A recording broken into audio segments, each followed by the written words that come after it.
Magandang araw. Juvelars po. Ang inyong lingkod. Isang Mindanaoan artist.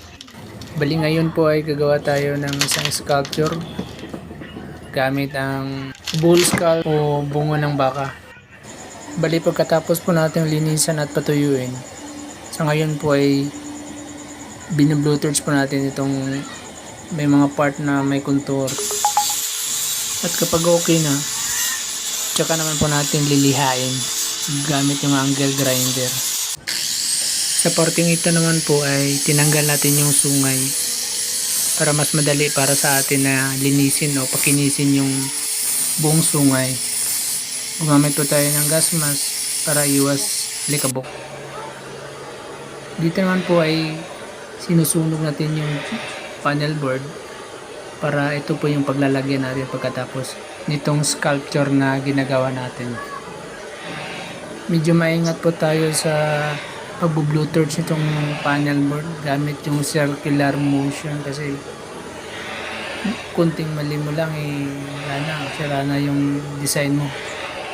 Gumamit pa rin po tayo ng gas mask dito kasi medyo masakit sa ilong yung usok, yung amoy ng sunog. At ito naman yung kahoy na sasandalan ng ating sculpture katapos. Dito ay naglalagay naman po tayo ng mga butas para paglalagyan ng another design naman po. Para mas kaya yung tingnan yung panel board natin. Kailangan talaga dito gumagana yung imahinasyon mo. Medyo mahirap siya pero challenging din naman at the same time. Kailangan lang talaga ay matyaga ka sa bawat detalyeng ginagawa mo. Bali dalawang mukha po kasi itong panel board natin. So yung kabilang part ay ginagamitan natin ng pintura. Ngayon ay gumamit naman tayo ng airbrush para pakintabin o lagyan ng shimmering effect. At ngayon ay naglalagay tayo ng PC. Isang klase ng PC ng abaka para sa karagdagang detalye ng panel board natin.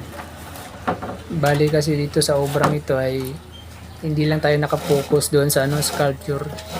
Bali ang panel board din nilalagyan natin ng buhay kumbaga. Sa sculpture kasi maraming dimension o anggulo kaya dapat bawat sulok ay may presentasyon. Bali dito ay inuna ko na lang lagyan ng perma kasi baka mahirapan ako pag nailagay na yung mismo sculpture. Munting bato naman po o crystal ang nilalagay natin sa kabilang side ng ating panel board. Patapos na po tayo sa ating project. Bali nilalagyan na lang po natin ng lock sa likod para hindi gumalaw yung sculpture.